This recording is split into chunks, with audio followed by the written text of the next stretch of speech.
Assalamualaikum warahmatullahi wabarakatuh. Anak kelas 10 SMK Migas Muhammadiyah yang saya cintai dan yang saya banggakan. Pada kesempatan hari ini Pak Guru akan menyampaikan mata pelajaran bahasa Jawa sampai pada ulangan 2, ulangan loro, yaitu patuladan kang becik. Patuladan iku saka tembung tulodo, tegese contoh kang becik sing apik. Nek dibasake Indonesia, contoh yang baik. Jadi kita harus mencontoh yang baik-baik, yang tidak baik tidak boleh dicontoh. Karena kalau kita hanya sekedar mencontoh, tidak tahu baik dan jelek, itu nanti kita akan rugi sendiri. Anak sekalian, bagaimanakah keadaan budaya kita sekarang? Kepriye jane kahanane kabudayan kita saiki? Budaya kita sekarang sudah banyak dipengaruhi budaya asing yang seperti air mengalir deras, tidak bisa dibendung. Jadi aliran budaya asing yang masuk ke Indonesia itu deras sekali, seperti air bah mengalir deras, tidak bisa dibendung. Ya karena sekarang banyak media seperti TV, kemudian medsos. Nah, itu yang membuat akhirnya budaya-budaya asing itu mudah masuk di negara kita, termasuk turis-turis atau apa para tamu yang berwisata di negara kita. Akibatnya sekarang banyak pemuda-pemudi kita yang satu tidak punya sopan santun, toto kromo. Akeh saiki pemuda-pemudi kita ya awake dhewe iki sing ora ngerti sopan santun, toto kromo karo wong tuwa. Yen ana wong lungguh mesti awake dhewe nek liwat mesti bungkuk ndek langkung, saiki wis ora ngegling ya toh. Terus pakaian perhiasan yang tidak sesuai budaya adat ketimuran. Sekarang banyak pakaian perhiasan saiki akeh klambi hiasan sing ora cocok karo adat ketimuran, adat Indonesia. Klambi ya mung ora nutupi aurat lan sak panunggalane. Selanjutnya, melupakan budaya kita yang lebih sopan.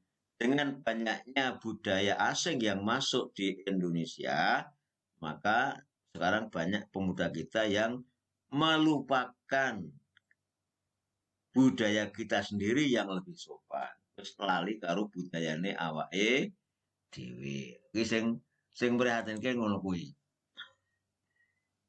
Bagaimana caranya agar kita kembali mencintai budaya kita sendiri? Kepiye carane supaya bangsa kita bisa bali seneng marang budayane dhewe. Nah, iku carane piye? Yaiku bocah kudu dikandani. Dikandani kuwi bisa diberi petuah. Ya, dieleke, dikei petuah, dikei pitutur. Terus kudu dicontoni, ora mung dikandani tok ning kudu dicontoni, harus diberi contoh. Terus kudu diwenehi cerita. Ya iki londo salah iki ngerti tak bener. Kudu diwenehi cerita, harus diberi cerita. Nek mung dikandani, dicontoni, kuwi kayane ya ora menarik. Ning nek wis diceritani, ya insyaallah tertarik. Harus diberi cerita. Itu carane. Carane supaya Bali mencintai nyenengi budayane dhewe.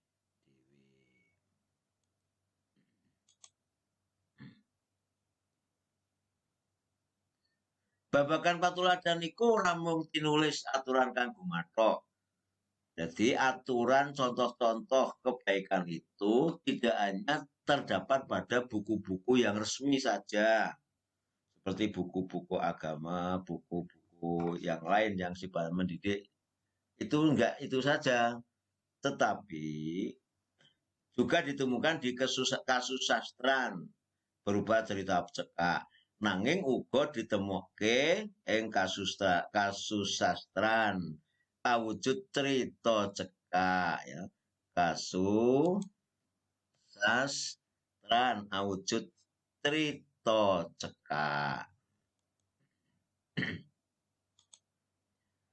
Jadi ora mung ditulis ning resmi ning ya ana sing kudu diwaca ning cerita cekak, cerita sing isine supaya awake dhewe bali seneng karo kabudayane awake dhewe sing luwih sopan. Banjur apa sing diarani cerita cekak iku? Apa arti cerita cekak itu? Apa yang dinamakan? Apa cerita cekak itu ya? Jadi kalau saya di Bali. Apa cerita cekak itu? Apa sing diarani cerita cekak kuwi?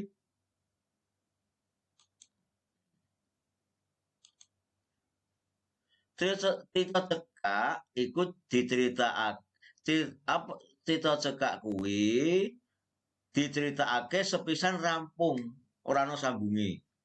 Jadi dikatakan cerita cekak karena tidak bersambung. Cerita cekak itu sekali diceritakan selesai, tidak ada lanjutannya yang lain. Cerita cekak itu diceritake sepisan rampung. Lan wis dingerteni isi ceritane mau. Nah, ora ono bersambung, nek anggere bersambung jenengmu cerita cekak ning cerita bersambung. Iki mung cekak dadi sepisan diceritake rampung, wis dingerteni isi ceritane lu mau. Cerita cekak itu sekali diceritakan sudah selesai dan sudah diketahui isi cerita dan kesimpulan cerita tersebut. Nah, ini kakek nih. Cerita cekak tidak memerlukan seri berikutnya ora bersambung. Jadi jenenge wis rampung dikatakan cekak. Mergane ora ono sambunge.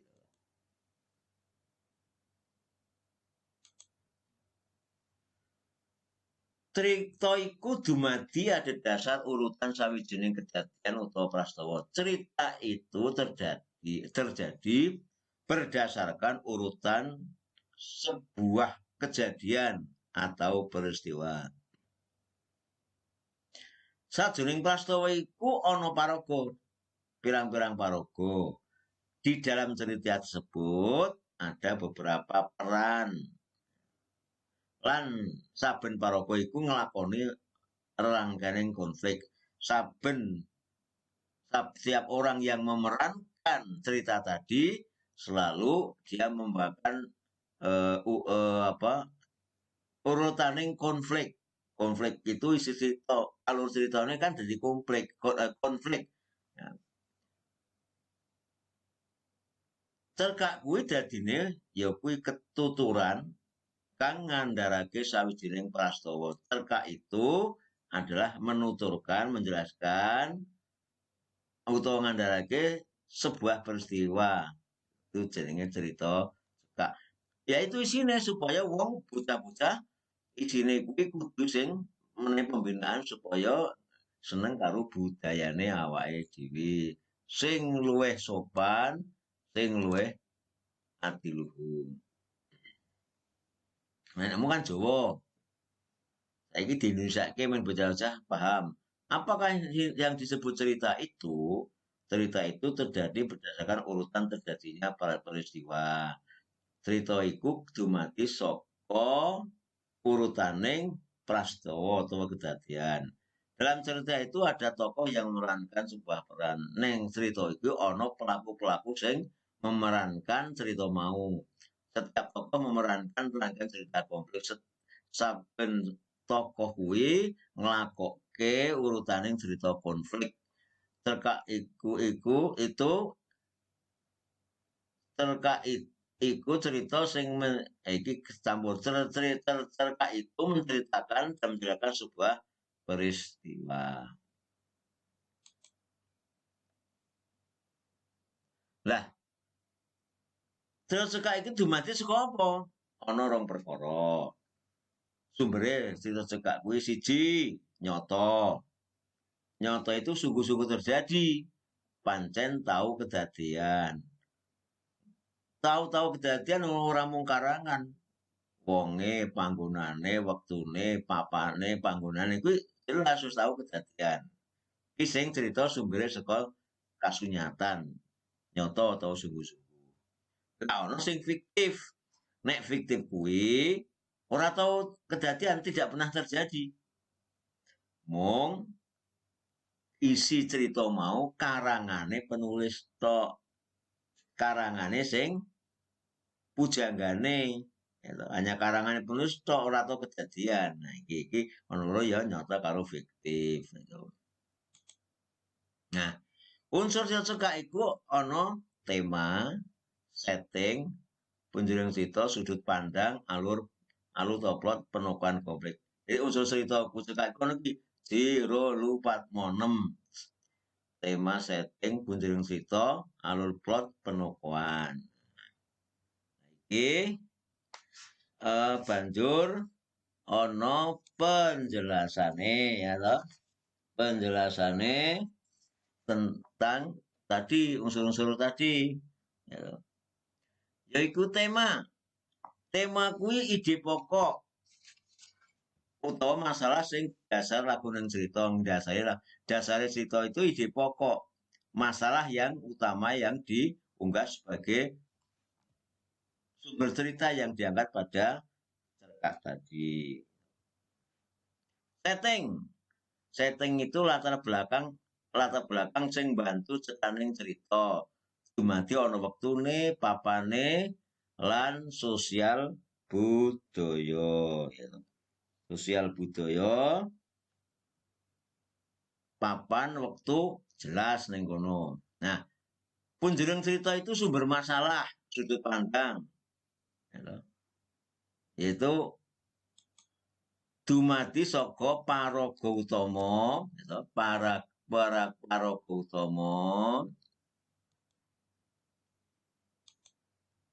Terus paraga bawahan lan impersonal. Ya. Paraga utama kuwi jenenge kata ganti orang pertama. Nritakake apa kang dilakoni. Apa yang dirasakan oleh pihak pertama diceritakan ning cerita cerkak kuwi. Yo nganggo kata-kata dhewe, nganggo tembung-tembunge dhewe. Terus paraga bawahan. Paraga bawahan dheweke kuwi akeh ngamati saka sakjabaning cerita tinimbang sakjroning cerita. Lebih ada di luar cerita. Pangrakite biasanya nggunakake tembung sesulih wong ketelu, kata ganti orang ketiga. Terus sing pungkasan impersonal. Impersonal kuwi penulis atau dheweke sanyatane dumunung ing sakjabaning cerita. Mung dheweke sarwa nyawang ngamati ngrungokke lan ngerti dheweke nyawang paraga nganti tekan sakjroning pikiran lan atine. Tekan jero-jerone ngerti nyawang tapi ngamati. Mula pengarang ing kene malah bisa nyeritake rahasia batine paraga kuwi. Engko jelasnya diwaca dhewe ning buku sing lengkap sing tak kirim lewat Classroom. Alur atau plot rangkaian peristiwa cerita. Alur atau plot adalah rangkaian jalannya peristiwa. Jadi awal sampai tengah, terus akhir mau opo, awalnya opo, kepe selanjutnya, terus kepe pungkasane. Terus penokohan ini karakter kanggo paraga pelaku. Nek karakter pelaku iki ya tingkah lakune, sipate, postur tubuhe lan liya-liyane. Nah, nek konflik itu perkara sing nggo cerita. Jadi nek cerkak iki mesti ana konflik, ana perselisihan. Lah nggo rame-rame nek orane terus konflik ya ora ono sing diceritake. Makane konflik itu perkara sing diangkat kanggo pundering cerita kasebut. Nah, nilai apa wae sing kamot ing cerita cekak, nilai apa saja yang terkandung di dalam cerita cekak? Yaitu bernilai nilai budaya. Yaitu nilai budaya itu adalah pamikir pakulinan kebiasaan. Jadi di budaya itu kebiasaan. Nek budaya apik, pembiasaannya sing apik. Jadi nek budaya itu membiasakan diri. Terus karya cipta, karya itu hasil dari pekerjaan, cipta itu menciptakan, mengarang. Nilai budaya kuwi memikir pakulinan karya cipta. Nilai sosial, jadi sing dimut yang terkait ana sing nilai sosial. Ya kuwi isine pasrawungane ing bebrayan atau hubungan kemasyarakatan itu mesti akan terjadi nilai sosial antaranya orang satu dengan orang lain. Pos liro lah nek kancane loro ya tilik lan sak panunggalane. Nilai moral ya kuwi nilai yang kemosidak kuwi kudu ana unsur tumindak sing apik utawa tumindak ala ing masyarakat. Neng kono tumindak sing apik calone bakal entuk pangalembono, nek sing tumindak sing ala mestine bakal entuk paukuman. Terus nilai cerita cekak sak banjure yaitu nilai religius ya iki orang religius ya. Religius itu jenenge nilai keagamaan. Keagamaan. Jadi otomatis nek keagamaan mesti bakal mulang sing becik-becik, mulang sing apik-apik. Ora mungkin mulang sing elek-elek. Kuwi religius. Terus nilai pendidikan. Pendidikan kuwi owahan sekolah dadi becik iku jenenge didik. Nek sing ngolo dadi apik, nek sing apik lu apik meneh iku jenenge pendidikan. Terus ana uga ing cerita cekak kuwi ana nilai estetis, keindahan, yaitu narik kawigaten, menarik perhatian. Terus nilai etika, etika sopan santun, subosito, bagaimana kita bersikap kepada orang lain sesuai dengan umurnya sebaya atau di atas kita atau bapak kita, mbah kita dan sebagainya atau orang-orang yang perlu kita hormati kebiasaan itu jenenge nilai etika. Terus nilai politis. Jadi kadang-kadang tidak suka ki ono nilai politis, ya kuwi ing babagan pemerintahan kenegaraan. Itu ya ono sing anggota DPR, ono sing pemilu, pilkada lan sak panunggalane. Terus cita-cita oke ono nilai sifat kemanusiaan. Sifat-sifat manusia itu bakal digelar uga ning cita kuwi. Sifat-sifat itu ono sifat elek, sifat becik lan sak panunggalane. Kuwi mau nilai yang kemot. Nah, saiki sing pungkasan. Kuwi ana sembung sinopsis. Apa sinopsis? Sinopsis itu sinopsis kuwi ringkesan cerita saka alur dawa dadi cekak nanging bisa njlentrehake cerita sak kabeh. Jadi sinopsis itu adalah ringkasan dari cerita cekak yang tadi yang dari awal sampai akhir. Cerita cekak sing alure dawa mau sing ditulis kuwi diringkes dadi setitik dijupuk inti-intine. Neng sanajan to ringkes, sanajan to cekak, neng bisa nyeritake kabeh mau kanthi ora ngrubah isi ceritane kuwi. Jenenge sinopsis. Lah, ini semene wae penjelasan Pak Guru. Mengko bocah-bocah supaya ndeleng neng neng ndeleng neng classroom sing tak kirim materi secara lengkap. Nah, semene wae penjelasannya Pak Guru ing papanggih niki lan muga-muga bocah-bocah sregep sinau lan entuk biji sing apik. Sekian, assalamualaikum warahmatullahi wabarakatuh.